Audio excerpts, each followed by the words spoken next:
Bonjour à tous les Bantous partout où vous êtes, peuple élu du Tout-Puissant Vivant, Créateur des cieux et de la terre, le Père suprême, Tatanzambi Amazulu. Et nous vous remercions beaucoup au nom puissant de notre roi Isaiah Congo, l'archange Congo, qui vient pour nous délivrer, de tout ce que nous subissons. Donc, toutes mes salutations à tous les Bantous partout où ils sont, ceux qui sont réfugiés au-delà du fleuve de Couche, ceux qui sont dispersés parmi les nations à cause de l'esclavage subi, et à cause aussi de la situation économique, ceux qui ont quitté au-delà du fleuve de Couche pour aller chercher de quoi se nourrir, de quoi subvenir aux besoins de ceux qui sont restés dans la pauvreté. Donc, toutes mes salutations à tous les Bantous, nos captifs parmi les nations, ceux qui sont captifs parmi les nations, toutes mes salutations à tous les Bantous qui enseignent avec vérité sur Internet pour nourrir le peuple avec la loi.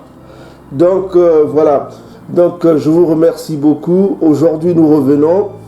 Nous sommes aujourd'hui le 8, samedi le 8 septembre. Les jours passent vite. Hein. Donc, le programme, c'est que nous avons une conférence qu'on vous montrera dès qu'on finira une conférence. On va aller faire une conférence là. Mais pour l'instant, nous allons rapidement vous expliquer, répondre aux questions que nous trouverons sur notre mail. Mais avant de répondre aux questions, nous allons d'abord vous donner des outils utiles pour vous, pour vos recherches, hein, pour vos propres recherches. Ce que nous avons trouvé sur Internet, parce qu'il y a ce qu'on appelle les updates. Hein. Il y a des choses qui évoluent, il y a des choses, des trouvailles, et nous voulons vous partager ces trouvailles-là pour que vous renforcez votre foi dans ces derniers temps que nous vivons. Donc, et puis juste pour vous donner une information, demain ce dimanche c'est la nouvelle lune, hein, c'est the new moon. Vous savez l'importance de la nouvelle lune, comme on vous avait dit. La nouvelle lune nous permet de jeûner, parce que dans ces derniers temps, il faut jeûner, il faut vraiment jeûner. Et pour cela, nous avons besoin de vous rappeler que Joël chapitre 2, il nous est demandé de revenir à Tatanzambi, de revenir à ses exigences, afin qu'il revienne vite nous délivrer de tout ce que nous subissons au quotidien. Donc, voilà. Donc ici, nous avons bonjour à tous les Bantous partout où vous êtes, que le Père suprême soit loué, soit glorifié. Donc aujourd'hui, nous avons des instruments qui vous permettront de faire vos propres recherches. Donc nous avons trouvé sur Internet ce que vous voyez ici, vulgate.org. Vous pouvez aller faire vos propres recherches. Et si vous constatez ici, vous avez ici, nous allons Vulgate. La Vulgate, c'est quoi? Pour ceux qui ne connaissent pas la Vulgate. La Vulgate, qui signifie rendu accessible, rendu public, lui-même de vulgus, qui signifie foule, hein, désigne la version latine de la Bible traduite par Jérôme de Stridon. Qui est Jérôme de Stridon? C'est un édomite que vous voyez ici. On va cliquer pour voir cet édomite-là. Donc, c'est l'édomite-là qui a traduit la Vulgate, qui est toujours au Vatican là-bas. Donc, si vous voyez vous-même, elle a été traduite entre 390 et 405 après JC. Donc, on voit que c'est l'une des très très vieilles Bibles. Donc, c'est que les biblistes anglo-saxons, ils ont pu avoir accès à cette Bible et ils ont pu traduire cette Bible en anglais. Parce qu'il n'y a pas une traduction en français encore, ce que nous avons comme information. Et cette traduction en anglais, on va vous partager cette traduction en anglais. Donc pour cela, nous avons deux instruments. Nous avons à côté juste Google Translate. Google Translate qui est un instrument qui permet de faire une traduction instantanée. Bon, pour nous qui connaissons anglais, il est facile pour nous de voir les mots et de les comprendre facilement. Bon, pour vous qui ne connaissez pas encore l'anglais, vous pouvez juste faire une copie et puis vous mettez sur Google Translate. Il va vous donner automatiquement la traduction. Donc vous voyez Google Translate est ici. Hein. Il est ici. Il vous donne la traduction automatiquement. Vous allez sur votre portable, vous avez Google Translate. Donc on revient ici. Nous avons ici le livre de Sophonie. Nous allons l'étudier en fonction de la Vulgate pour voir qu'est-ce que le Vatican voulait nous cacher. Donc il faut savoir que quand le Vatican est venu en Afrique, avant d'espionner les Africains, eux, ils cherchaient les 12 tribus d'Israël. Donc ils ont eu des rapports de la part des jésuites qui sont allés en Afrique. Notamment, nous avons l'abbé Proyard que nous vous avons montré dernièrement, qui avait constaté que le peuple au-delà du fleuve de Couche parle à la fois l'hébreu, le latin et le grec. Donc ça c'est le rapport de l'abbé Proyard, un grand jésuite. Donc il y a eu un autre jésuite qu'on appelle, que vous voyez ici, qui s'appelle Guillaume de Lisle. Donc Guillaume de Lisle est un édomite français. Donc il est né à Paris et mort dans la même ville le 25 janvier 1726. Donc il a vécu au XVIIIe siècle.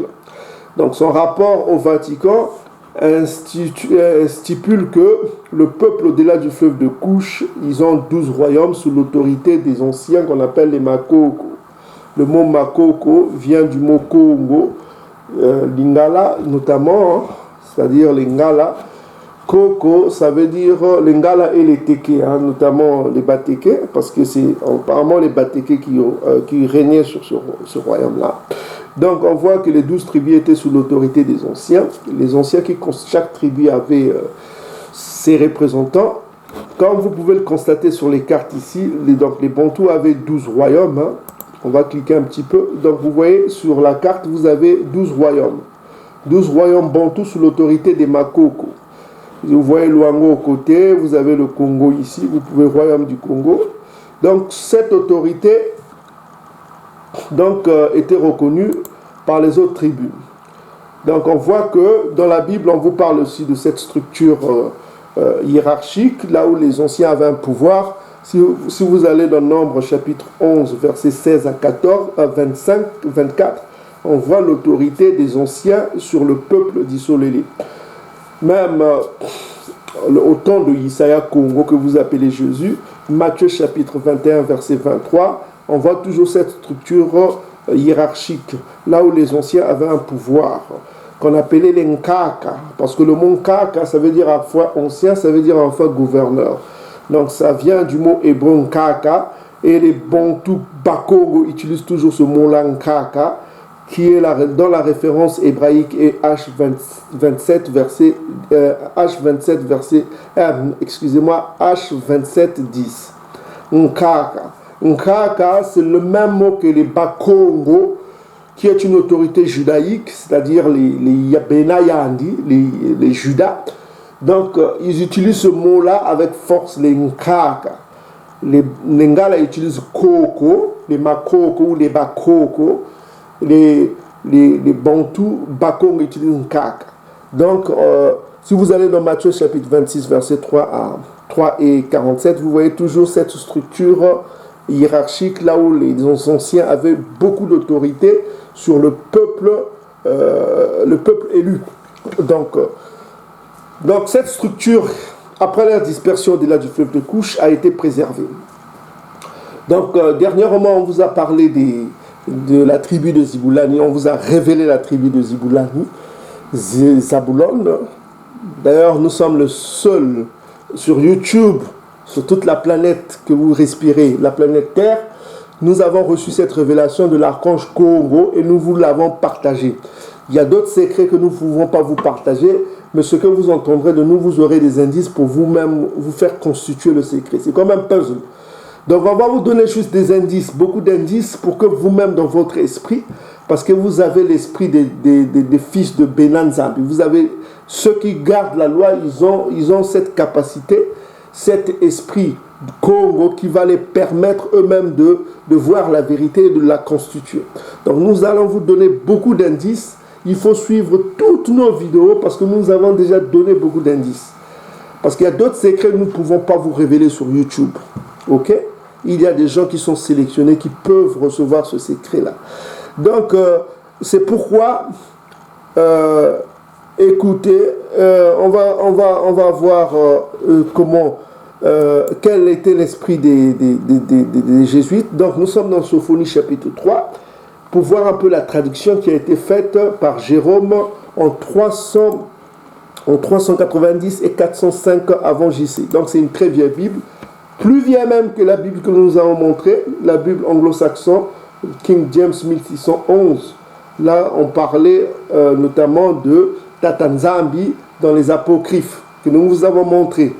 Donc ici, elle est très vieille. Donc on va voir un peu quel était l'esprit de nos ennemis du Vatican, quelles informations ils avaient en fonction pour savoir où ils pouvaient dénicher le peuple de Tatanzambi, le peuple du Dieu vivant.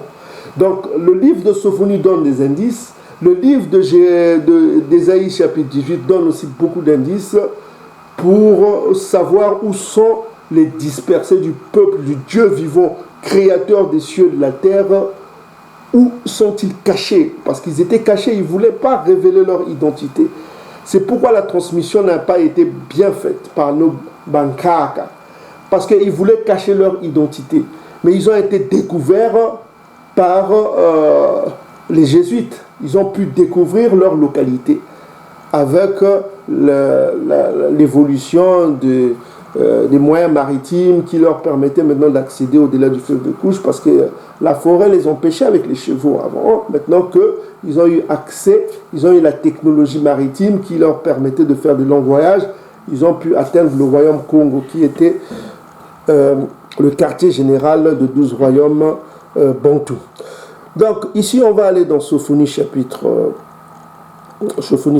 3. On va commencer au partir du verset 10 qui nous concerne.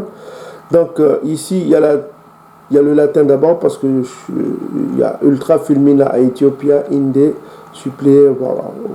Vous prenez juste ça. Vous copiez ça en latin. Parce que ici, vous avez la traduction faite en anglais. On dit « From behind the rivers of Ethiopia shall my suppliant, the children of my dispersed people, bring me an offering. » Donc ici, je vous traduis pour moi qui connais. Donc au-delà du fleuve de l'Éthiopie, mes suppléants, c'est-à-dire mes adorateurs, mes serviteurs, si vous voulez, suppléants et serviteurs, the children of my dispersed people. Donc il y a une différence qui est faite. Ils disent que les enfants de mon peuple dispersé. Donc ça c'est une précision que n'ont pas les Bibles ordinaires aujourd'hui. Donc il y a une précision vraiment superbe. Donc quand on prend on met ici dans la traduction, il va détecter directement la langue. Voilà. Il va détecter la langue. On dit ici ultra film, au-delà du fleuve de l'Éthiopie, mon peuple dispersé. Donc on précise bien mon peuple dispersé. Vous comprenez la différence? Mon peuple dispersé. C'est différent de ce que m'apporteront mes offrandes. Donc on va prendre la traduction anglaise qui a été faite ici, From Beyond the River, c'est juste au-dessus là, en noir, comme vous pouvez le voir. On va prendre ça, on va mettre ça dans Google Translate. On va paste. Donc on dit ici, au-delà du fleuve de l'Éthiopie, mes suppliants, comme je vous ai dit que ça veut dire serviteur. Pour être serviteur, il faut être bantou, selon Romains chapitre 9, verset 1 jusqu'à 9. Donc on dit bien, au-delà du fleuve de l'Éthiopie, mes suppliants, c'est-à-dire mes serviteurs, les enfants de mon peuple dispersés. Vous voyez la différence? Les enfants de mon peuple dispersés. Les enfants de mon peuple dispersés m'apporteront au futur une offrande. Donc, vous voyez, ça change des traductions qu'on nous donne. D'habitude, on dit mais dispersés. Mais ici, on précise bien les enfants de mon peuple. De mon peuple. Mon peuple.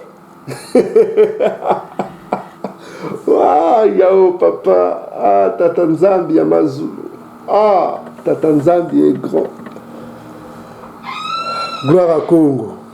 Donc il dit, ici on précise bien dans la Vulgate latine qu'on gardait nos ennemis du Vatican, on précise bien les enfants de mon peuple dispersés.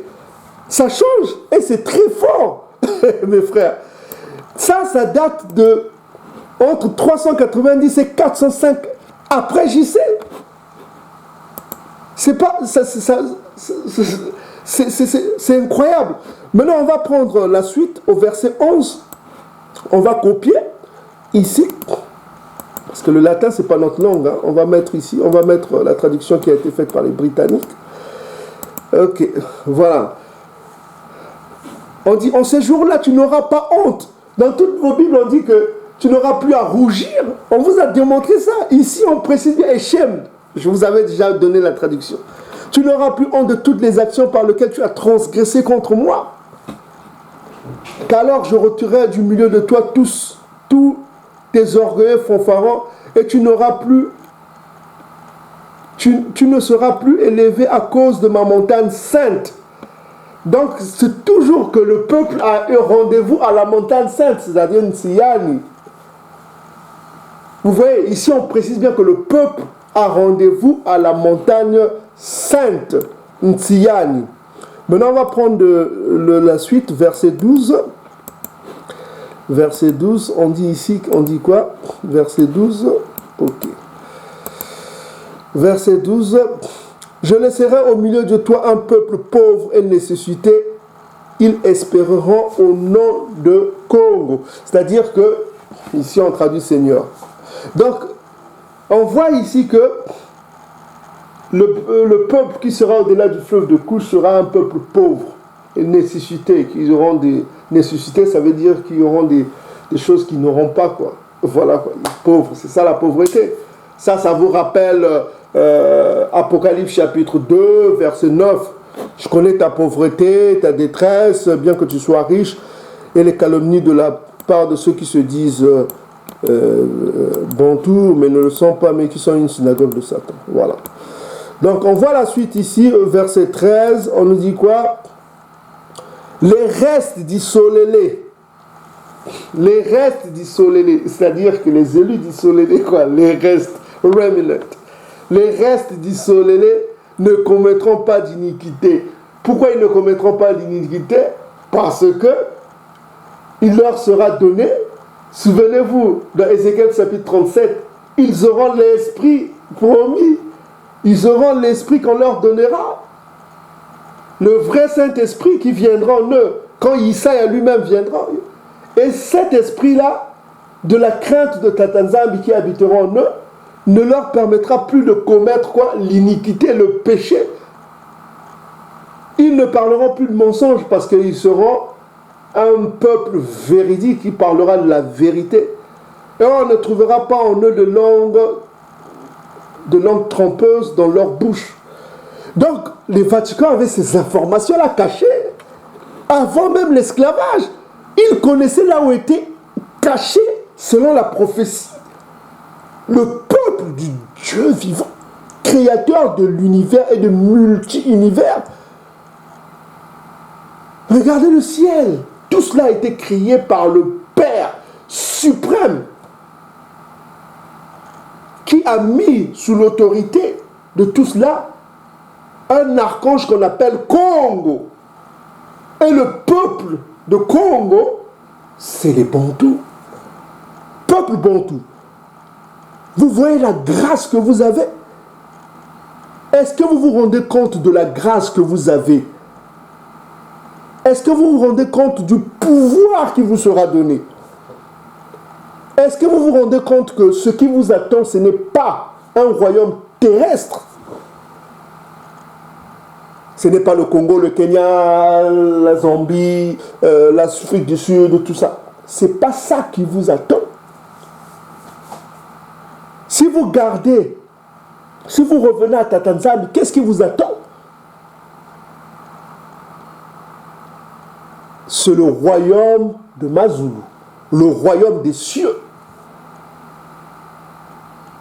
C'est une partie des cieux qui viendra sur terre.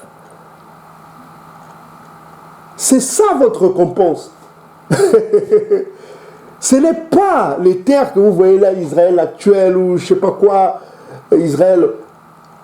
Ce n'est pas, c'est ce qui arrive des cieux. Apocalypse chapitre 21, c'est ça qui est votre récompense. C'est une nouvelle terre qui arrive des cieux. Parce que vous êtes les enfants des cieux, vous devez habiter dans une localité des cieux, qui vient des cieux. Parce que vous serez des Bena Mazulu. Parce que là, vous êtes des Bena Muntu. Il faut que vous redeveniez des Bena Nzambi. Il faut que vous soyez adoptés. C'est ça qui vous attend. Vous serez comme des anges, avait dit Isaiah Congo, des Malek. Vous n'êtes pas appelés à vous attacher à ce monde-là. C'est pas ça votre récompense. Votre récompense vient des cieux. Le royaume de Mazulu. C'est ça votre récompense. C'est ça qui vous attend. C'est ça la promesse. La promesse dite depuis des siècles et des siècles. Abana, Yakuba, Iseka, Massa. C'est ça la promesse. Les prophètes Ilimaya, les prophètes Kanga, les prophètes Simon Kimbangu, les mamans Mafuta, les mamans Vitan Kimba. C'est ça la promesse qu'ils avaient dit. C'est ça.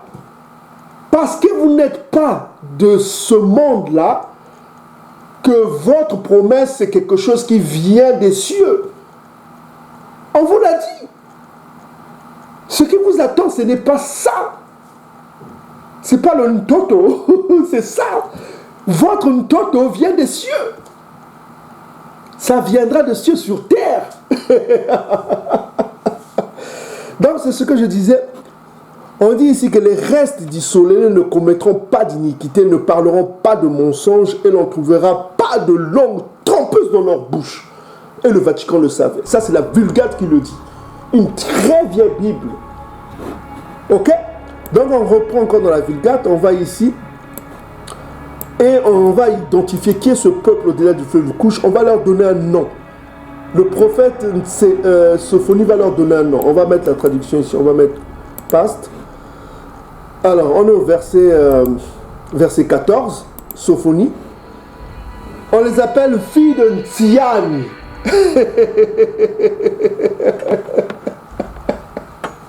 Comment étaient les filles de Ntian? Ils vont vous poser la question. Comment étaient les filles de Ntian? Hein? Allez dans Cantique de Cantique, chapitre 1, je crois verset 5. Je suis belle, fille de Jérusalem, fille de Ntian. Je suis noire. Ils étaient noirs, les filles de Ntian. Cantique de Cantique vous le dit. On dit ici, fille de Ntian, il crie, isolez-les. Réjouis-toi, réjouis-toi de tout ton corps, fille de Jérusalem. Fille de Jérusalem. Cantique de Cantique, fille de Jérusalem. Je suis belle, noire, fille de Jérusalem. Comme ça qu'on appelle les peuples au-delà du fleuve de Couche. On les appelle filles de Ntian, filles de Jérusalem. Et qu'on va vous poser la question, comment étaient-ils? Vous les renvoyez dans Cantique de Cantique, qu'ils étaient noirs. Et le Vatican le savait. Ils étaient informés de ça. Là, on est au verset 14. Maintenant, allons au verset 15. 15. Qu'est-ce qu'on nous dit au verset 15? Toujours, on met la traduction. Ok. On dit ici, Congo a enlevé ton jugement. Il a détourné quoi? Tes ennemis. Donc le peuple était sous l'emprise du jugement. Ça, c'est Lamentation chapitre 4, verset 21 à 22. Quand le jugement de Ntian va finir, des Bantous, ce qui prendra le relais, c'est Édom. C'est pourquoi on dit que Édom est la fin de ce siècle. C'est Édom qui prendra le relais. Ça, c'est selon l'agenda des punitions, selon Jérémie chapitre 9, verset 24 à 26. Vous comprenez? On dit ici, Congo a enlevé ton jugement, il a détourné tes ennemis. Ce peuple a des ennemis. Deutéronome chapitre 28, verset 68. Vous serez vendus à qui? À vos ennemis. À vos ennemis. Si vous voulez connaître les ennemis du peuple, regardez tous ceux qui sont venus les voler, les kidnapper en Afrique. Contrairement aux autres peuples, les Bantous ont été des résistants à l'esclavage. Ils se sont battus. Allez en Angola, regardez la reine qui s'est battue contre les ennemis, les impies édomites. Les Bakongos se sont battus. Et ce sont leurs prisonniers qui sont enterrés. Si les Chamites ont vendu leurs frères, mais les Bakongos, eux, ils se sont battus. Ils se sont battus jusqu'au dernier son. Ils se sont battus, ils ne se sont pas laissés faire. Ils ont combattu les armées portugaises. Et vous l'avez vu dans toutes nos vidéos. Ils se sont battus. On dit ici, Congo a détourné tes ennemis. Le roi d'Issolélé, le roi d'Issolélé. C'est qui le roi d'Issolélé? Le grand chef. Daniel chapitre 12, verset 1 à 2. Makaya Congo. C'est un archange qui est la tête du peuple Israël. Le peuple d'Issolélé Ponto. Que vous a dit Isaïe dans Matthieu 23, 9 à 10? Il y a un seul chef. Il ne peut pas avoir deux chefs. Daniel vous dit qu'il y a un seul chef. Pourquoi cherchez-vous des chefs? C'est Congo votre chef. On vous a démontré le nom Congo vient de Kanga qui veut dire fermé. Congo ça veut dire la ceinture. Et la ceinture c'est quoi? C'est le symbole de la vérité. Et son nom est quoi? La parole de Tatanzami. Selon le livre de Révélation, Apocalypse chapitre 19. Son nom est la parole de Tatanzami. Et lui-même dit quoi? La parole c'est quoi? C'est la vérité. Dans Jean chapitre 6. La parole c'est la vérité. Et son nom est quoi? La vérité. Comment sera appelée la nouvelle Siani selon Zacharie chapitre 8? Ça sera appelé ville de la vérité. Ville de Congo. Donc on vous a démontré toutes ces choses-là pour vous amener petit à petit à la vérité. Pour découvrir les choses cachées. Ok? Donc on dit ici, Congo a enlevé ton jugement. Sophonie chapitre 3 verset 15. Le roi d'Issolélé, c'est-à-dire l'archange Congo. On dit même le Seigneur, c'est-à-dire le chef. Ya. Nous on dit Ya. Ya ça veut dire le chef, c'est le suprême. C'est le Nkolo. Le Nkolo. Pour les Ngala qui disent Nkolo. Nkuluntu. Ok? Est au milieu de toi. C'est-à-dire il sera là, l'archange Congo. Il sera au milieu du peuple. Le livre de Yahé, Joël le parle encore, il sera au milieu de son peuple. Et il dit, tu ne craindras plus le mal. Tu ne craindras plus le mal. Personne ne viendra te déranger, puisqu'il lui-même sera là. Écoute la suite. Verset 16. Verset 16 nous dit quoi? On va mettre, nous sommes toujours dans la Vulgate. En ce jour-là, on dira de Salam à Jérusalem, ne crains pas à Tsiani que tes mains ne soient pas affaiblies. Ok? Maintenant, verset 17, on dit quoi? Ok, verset 17, on va mettre la traduction. Verset 17 nous dit quoi? En ce jour-là, Congo, ton Tout-Puissant, au milieu de toi est puissant. Regardez la suite. Il sauvera, c'est un sauveur. Congo, c'est le sauveur. C'est lui le sauveur. Il se réjouira de toi avec joie. Il se taira dans son amour. Il sera joyeux sur toi dans la louange. Congo. Voilà. Verset 17. Au verset 18, qu'est-ce qu'il dit? On prend le verset 18. Toujours la Vulgate, on est en train de décortiquer dans une très vieille Bible, le livre de Sophonie chapitre 3. On dit ici, les égarés qui ont été égarés de la loi, je me rassemblerai parce qu'ils étaient de toi, afin que tu ne souffres plus de reproches pour eux. Vous voyez que ça change des différences de tout ce qu'on nous a donné dans la Bible. Vous voyez les différences? Les égarés qui ont été écartés de la loi, je me rassemblerai parce qu'ils étaient de toi, afin que tu ne souffres plus de reproches pour eux. Verset 19 maintenant. On va prendre le verset 19. Sophonie 3, verset 19, dans la Vulgate. On va prendre verset 19. Ok. On va mettre ici. Ok. Voici, je retrancherai tout ce qui t'a affligé en ce moment-là, et je la sauverai, elle s'arrêtera, et je la rassemblerai, je leur ferai l'éloge et le nom dans tout le pays où ils se trouvaient, mettre en confusion.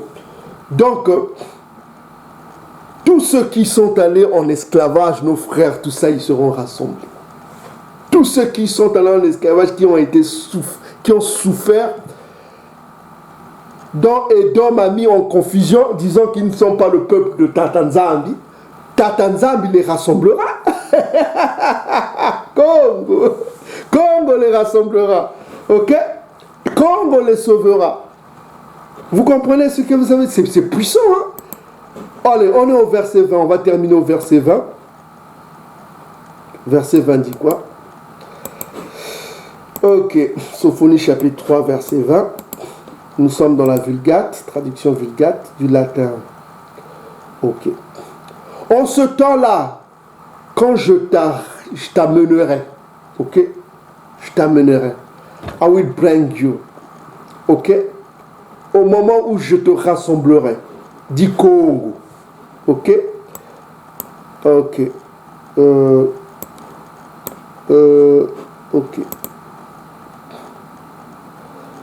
En ce temps-là, je vous donnerai un nom, quand je vous rassemblerai, je vous donnerai un nom de louange parmi tous les peuples de la terre, quand je ramènerai votre captivité sous vos yeux. C'est-à-dire que quand je ramènerai vos captifs sous vos yeux. C'est la même traduction. Hein. Je vous rassemblerai, je vous ramènerai, quand je ramènerai vos captifs sous vos yeux. C'est-à-dire le peuple sera ramené dans la nouvelle Salama qui viendra du ciel. et ils seront rassemblés d'abord, ils seront ramenés dans la nouvelle Salama qui viendra du ciel, et on leur donnera un nom de louange parmi tous les peuples de la terre, quand Congo ramènera les captifs des Bantous sous vos yeux, sur leurs yeux, c'est-à-dire ils verront le miracle qu'a vécu Massa, au temps de Massa, le peuple Bantou, le peuple élu. Donc, en conclusion, vous avez ici le décor.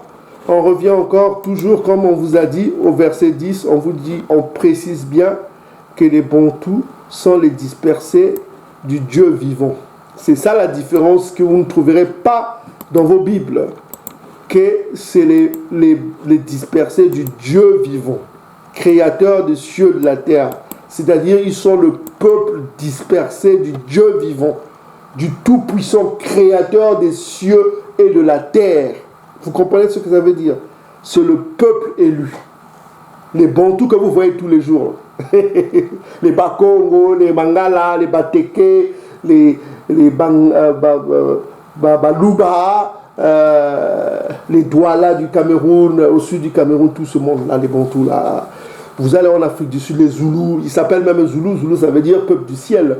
Donc, dans la Zambie, les Kikuyu du Kenya, tous ces Bantous que vous voyez tous les jours là, sachez que c'est le peuple du Dieu vivant, créateur des cieux et de la terre. Ne vous trompez pas, ceux qui sont en Israël, ils sont que des imposteurs. Ok? Donc voilà ce qu'on devait vous dire. Maintenant on va passer au sujet du jour. Parce qu'on a beaucoup de conférences. Donc pour vous rappeler mes frères et sœurs, demain, dimanche, c'est la nouvelle lune. Donc préparez-vous à la nouvelle lune, il faut jeûner. Il faut dire à personne qu'il faut prêcher le peuple élu. Si vous pouvez, prêcher les Bantous partout où ils sont. C'est une bonne chose, ok? Donc mes frères et sœurs, c'est ce qu'on tenait à vous dire. Donc la Vulgate, c'est ça. C'est une vieille Bible, traduite ici par les anglo-saxons. Et voilà. Donc c'est un instrument que je vous conseille si vous voulez voir beaucoup de vérité sur ce qu'avaient en tête nos ennemis.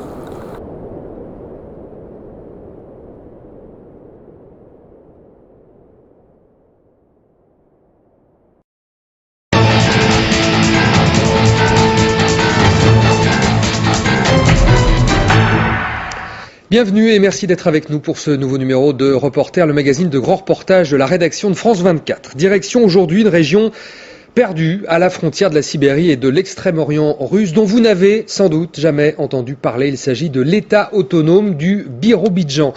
Dans les années 20, Staline a décidé de créer à 6000 km à l'est de Moscou un petit État pour les Juifs. À l'époque, Israël n'existait pas encore et pour la première fois depuis 2 millénaires, les Juifs avaient une terre à eux. 8 décennies plus tard, cet État, plus vaste que ne l'est aujourd'hui Israël, existe encore au cœur de la Russie, mais les Juifs n'y sont plus qu'une minorité. Une équipe de France 24 est allée voir aux confins de la Sibérie à quoi ressemble le Birobidjan et ses habitants. C'est un reportage de Stanislas de Saint-Hippolyte et Johan Baudin. Le transsibérien, un des trains les plus célèbres au monde. 9000 km de voies ferrées qui traverse le continent d'ouest en est, de Moscou jusqu'au Pacifique. Pour les usagers, le train n'a rien d'un mythe, la ligne est simplement le cordon qui les rattache au monde. Olga Friedman revient d'une formation de coiffure à Vladivostok. Il y a plus de 50 ans, sa grand-mère a pris ce même train. Elle fuyait le nazisme. À l'autre bout de la Russie, lui disait-on, existait une terre d'accueil pour les Juifs, le Birobidjan. C'est l'Extrême-Orient. Israël, c'est le Proche-Orient. Et le Birobidjan, c'est l'Extrême-Orient. On est très loin de Moscou, je ne sais même pas à combien de kilomètres, mais en train, ça prend 7 jours.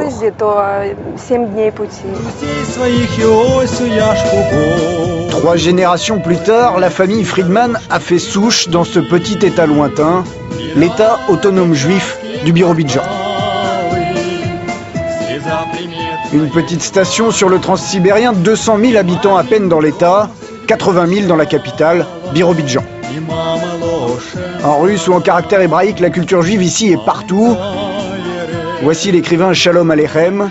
Dans les kiosques, les gens achètent le Birobidjan Stern. Le journal local est en russe et en yiddish.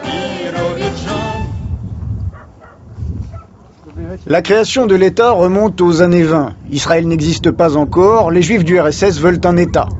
Staline accepte, mais les relègue aux confins de l'Empire.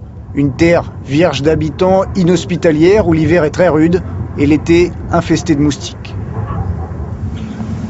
Voici le gouvernement de la région. L'État est un sujet à part entière de la Fédération de Russie, avec sa propre assemblée. C'est le seul endroit en Russie où tous les documents officiels sont traduits en yiddish. Ici, les Juifs ne sont pas la majorité. Mais comme on dit en plaisantant, tu as le droit de ne pas être juif, mais il faut vivre comme un juif. Valery Salomonovitch Gourievitch est membre du gouvernement. Il est juif comme beaucoup de ses collègues, mais c'est un hasard. La constitution locale n'exige aucune appartenance religieuse. Il fait moins 20 degrés, la rivière Biro qui coupe la ville est une vaste étendue de glace. Pourtant, ce n'est pas à cause du climat que beaucoup de juifs ont quitté la région. De 30 000 au plus fort de leur histoire, ils ne sont plus que 4 à 6 000. La mère de Valery Gourievitch, par exemple, vit en Israël.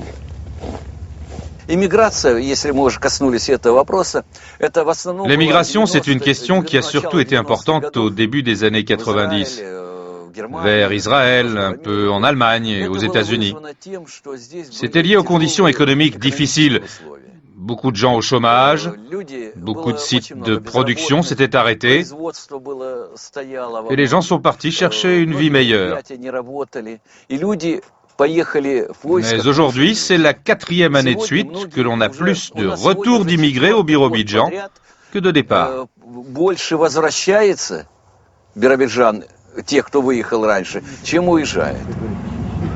Au carrefour de l'histoire soviétique et de l'errance du peuple juif, le Birobidjan a façonné sa propre culture, une culture juive sécularisée. Voici la rue Lénine, au centre de la ville. Les mondes s'y croisent, le rêve global du communisme, le christianisme, plus loin encore, à nouveau, le judaïsme. La synagogue, elle aussi, est rue Lénine. Nous avons installé cette stèle pour les 6 millions de Juifs morts pendant l'Holocauste. Chaque année, les anciens déportés qui vivent encore ici se rassemblent pour la mémoire de ceux qui sont morts à cause d'Hitler.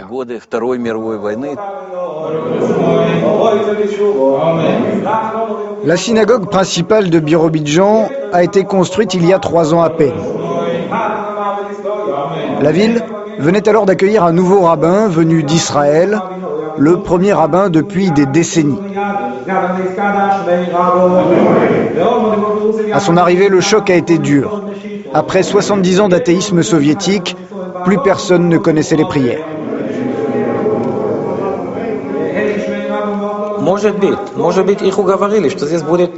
En arrivant au Birobidjan, peut-être certains ont pensé que c'était un deuxième Israël, même le premier. Puisqu'à l'époque, Israël n'existait pas encore. Beaucoup pensaient qu'ils pourraient vivre réellement comme des Juifs. Et en fait, de très loin, ce n'était pas cela. Dès le début, la religion n'était pas là. C'était artificiel.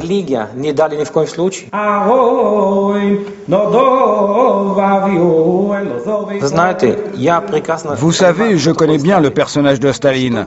Personne ne me fera croire qu'il voulait faire quelque chose de bien pour les Juifs.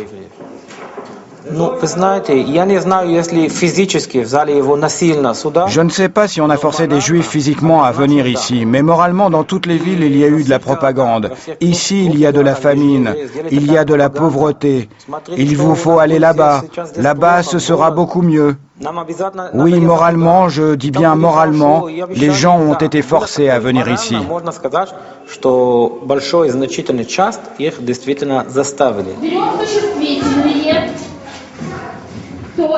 Dans les bâtiments de la synagogue, plusieurs générations se croisent.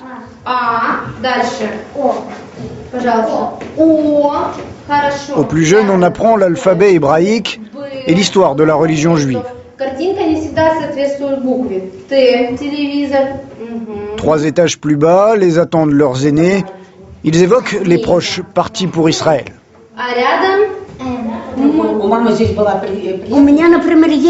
Moi, par exemple, j'en ai de la famille en Israël. Des neveux. Beaucoup.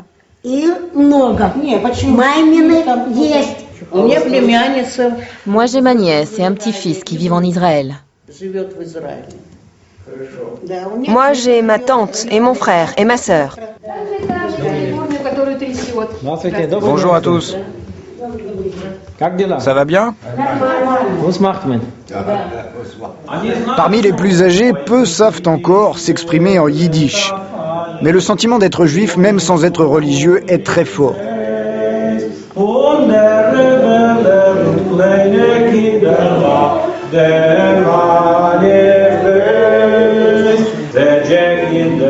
La terre que Staline donne aux Juifs fait 36 000 km². De la taïga à perte de vue et de nombreux fleuves, c'est plus grand qu'Israël. En apparence au moins, c'est un cadeau fait aux Juifs. Mais peut-être Staline cherche-t-il à éloigner les indésirables de Moscou. Valgeim, petit village à quelques kilomètres de Birobidjan. En yiddish, cela signifie la maison dans les bois. Autrefois un kolkhoz florissant. Bonjour, Ziama Mikhailovitch. Vous n'êtes pas trop congelé? Non, ça va. Quelques-uns des premiers colons sont venus s'installer ici. Comme les anciens kibbutzim d'Israël, ils ont défriché la terre de leurs mains. J'avais 8 ans à l'époque. C'était en 1929. Ici, il n'y avait que de la taïga. Il n'y avait rien. Les premiers colons qui sont arrivés ici, c'étaient des Juifs de l'Ouest, envoyés vers l'Extrême-Orient par décret du Comité suprême. Les Juifs qu'ils souhaitaient, vous savez, ils s'inscrivaient et on les conduisait gratuitement ici, aux frais du gouvernement. Le trajet était gratuit pour nous et pour tous nos biens.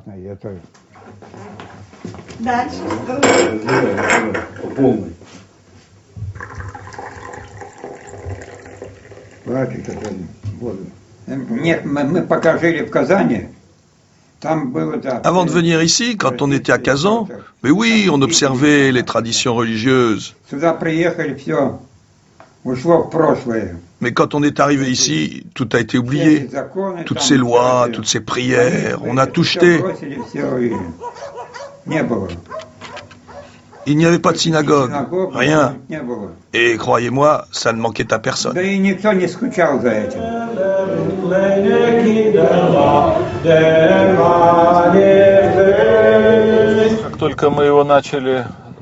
Quand j'ai commencé à faire construire cet immeuble, j'ai fait passer des publicités. En quelques mois, la moitié des appartements étaient vendus. À la fin de l'année, il n'en restait plus un. Et il reste encore 6 mois de chantier. Le Birobidjan, comme sa capitale, ne sont pas passés à côté du boom économique russe. La région, qui aurait pu rester figée dans un folklore juif, semble se développer à grands pas. Si vous regardez, il y a beaucoup de chantiers. La ville se construit. Oui, les gens ont de l'argent. Yossif Brenner est un entrepreneur qui a fait fortune quand le régime s'est converti au capitalisme. Il est juif, lui aussi. J'ai fait dessiner ce chandelier à 7 branches. Ici, ça plaît à tout le monde. Le businessman a racheté une usine à l'abandon.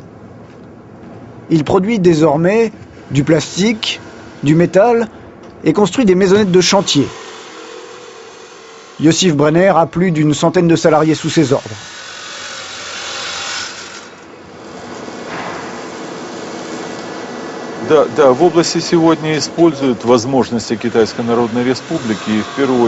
La région exploite les possibilités offertes par la Chine. La proximité permet de faire venir des matériaux, du métal par exemple. Oui, une bonne partie des matériaux vient de Chine. La main-d'œuvre chinoise, on s'en sert aussi.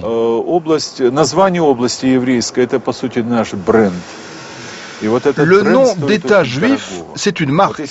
Et une marque, ça coûte très cher. Si un jour quelqu'un à Moscou pensait qu'il fallait liquider cette région, ça serait une erreur énorme. Les 2 enfants de Yossif Brenner vivent en Israël. Lui ne partira pas là-bas. Il croit en l'avenir de sa région. La nouvelle ère de liberté spirituelle n'a pas profité qu'aux Juifs.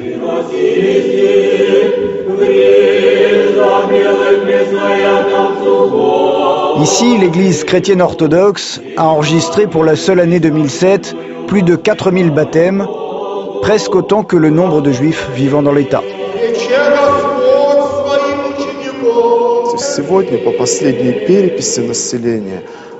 Aujourd'hui, dans notre région, d'après le dernier recensement, les Juifs représentent un peu moins de 2% de la population totale. Bien sûr, c'est très peu. Mais la région a cette histoire juive. La culture est très profondément enracinée. Il faut dire cependant que les Juifs se sont fortement assimilés aux Russes. Beaucoup d'habitants de chez nous ont leurs parents en Israël. Eh bien, il n'est pas rare que certains de nos paroissiens viennent me demander une bénédiction avant leur voyage en Israël. Les liens forts avec Israël, l'absence d'antisémitisme, chose rare en Russie, font du Birobidjan un lieu à part. 55 ans après la mort de Staline, l'État autonome juif a survécu pour entrer à sa façon, à la fois très juive et très russe, dans le XXIe siècle. En plateau avec nous, de retour de ce bout du monde, Stanislas de Saint-Hippolyte. Bonjour Stanislas. Bonjour Antoine. C'est une expédition pour aller là-bas. Hein. Oui, c'est une expédition. De Paris, c'est même assez compliqué. On a pris l'avion pour Moscou. De là, 6000 km à travers les fuseaux horaires, à travers toute la Russie, plein Est. On a atterri à Khabarovsk, qui est une ville donc de 600 000 habitants là-bas. Et de là, on a dû prendre le transsibérien, le train pendant 300 km. Transsibérien. Le mythique transsibérien. Et là, en longeant le fleuve Amour, en longeant la frontière avec la Chine, on est arrivé au Birobidjan près de 24 heures après notre départ. C'est loin, c'est vraiment très loin. C'est vrai qu'on est aux confins, on est finalement beaucoup plus proche du Japon, de la Corée du Nord que de Moscou, etc. Et on est à la frontière de la Chine, à certains endroits. On peut voir les montagnes chinoises derrière, et c'est au bord du fleuve Amour. Alors, est-ce que cet éloignement que vous décrivez n'est pas finalement ce que cherchait Staline, dont on connaît l'antisémitisme, quand il a offert ce territoire aux Juifs dans les années 20 ? Politiquement, c'est sûr que Staline pouvait se prévaloir d'avoir offert ce territoire aux Juifs.